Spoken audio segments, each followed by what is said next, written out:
Hi hello నమస్తే welcome to Srilakshmi Divya TV vlogs. ఈరోజు మనం బనానా బజ్జీ వేసుకుంటున్నామండి. అరటికాయ బజ్జీ. ఇలా పచ్చి అరటికాయ తీసుకొని మనం ముక్కలుగా పైన తొక్కుని తీసుకోవాలి. చాలా సింపుల్ అండ్ ఈజీ. చూడండి, చాలా సింపుల్ అండ్ ఈజీ. ఇలా కట్ చేసుకోవాలి.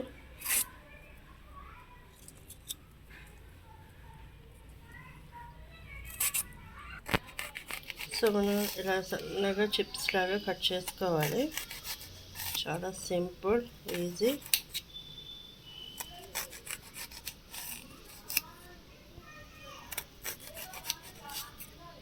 శనగపిండిలో ఉప్పు వేసాము అండ్ ఇప్పుడు కొంచెం కారం వేస్తున్నాము.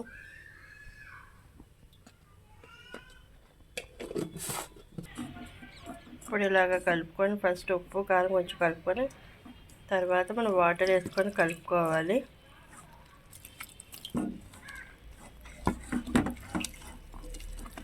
చూడండి, మరీ ముద్దగా కాదు, మరీ నీళ్ళగా కాదు, మధ్య రకంగా కలుపుకోవాలి. మరీ పల్చగా కాకుండా, మరీ చిక్కగా కాకుండా, కొంచెం వేలాడేటట్లుగా కలుపుకోవాలి.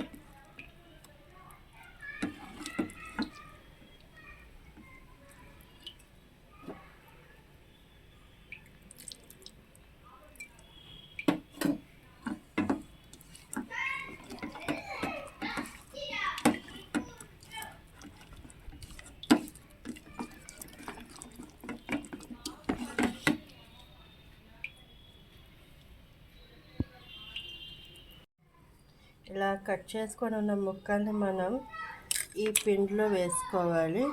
మనం పిండి రెడీ చేసుకున్నాం కదా, శనగపిండి. సో ఇలా ముక్కలు ముక్కలుగా కట్ చేసుకొని ఇట్లా వేసుకోవాలి.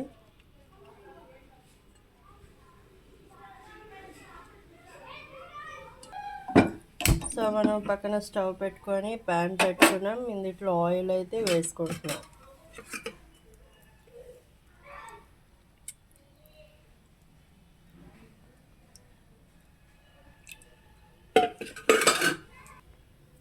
సో ఇలాగ మనం పైన ఇలా వేసుకున్నాం కదా, దాన్ని చూడండి కొంచెం పిండి తీసి దాన్ని ప్రెస్ చేయాలి. సో ఈ పిండిని ఇలాగా అరటికాయ బజ్జీ మాట వేసుకోవాలి మనం. సో చూసారు కదా, ఇలాగ వేసుకోవాలి మనం. ఇక చూడండి, ఇలాగ వస్తుంది దాదాపు.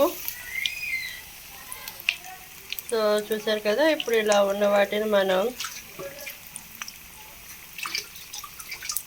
ఆయిల్ అనేది మనం ఇంట్లో చేసుకుంటున్నాం కాబట్టి మనం తగ్గించి వేసుకుంటామండి. బయట అయితే మీకు పొంగేటట్లు చూపిస్తారు, పొంగేంత వరకు వేస్తారు. బయట కొంచెం ఎక్కువ వేస్తారు, బయట వంటకాలు ఎక్కువ కాబట్టి.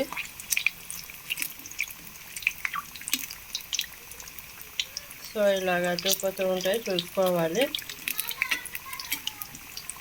పెద్ద పెద్దలు అలా తీస్తూ ఉండాలి. చూసారు కదా, డీప్ ఫ్రై అయితే పైకి అలా వచ్చేస్తాయి. ఇందులో నేను ఏం వేయలేదు, శనగపిండిలో ఓన్లీ ఉప్పు కారం వేసాము, ఇంకేం వేయలేదు.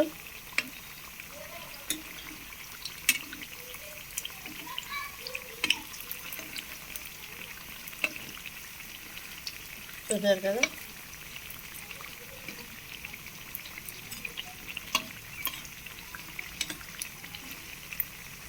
కొంచెం డీప్ ఫ్రై అవ్వాలి. సో అరటికాయ బజ్జీలు అనేది కొంచెం డీప్ ఫ్రై అయితేనే చాలా బాగుంటుంది, క్రిస్పీగా కూడా ఉంటుంది. ఈవినింగ్ స్నాక్స్ టైంలో కానీ, ఇలా వర్షాలు పడుతున్న టైంలో ఇలాంటివి చేసుకొని తింటే మనకి నోరు టేస్టీగా ఉంటుంది. సో దీనికి కాంబినేషన్ ఏంటి అంటే టీ. దీనికి కాంబినేషన్ టీయేనండి, చాలా బాగుంటుంది. సో ఇలా తీసి మనం సైడ్ ఒక ప్లేట్లో వేసుకోవచ్చు.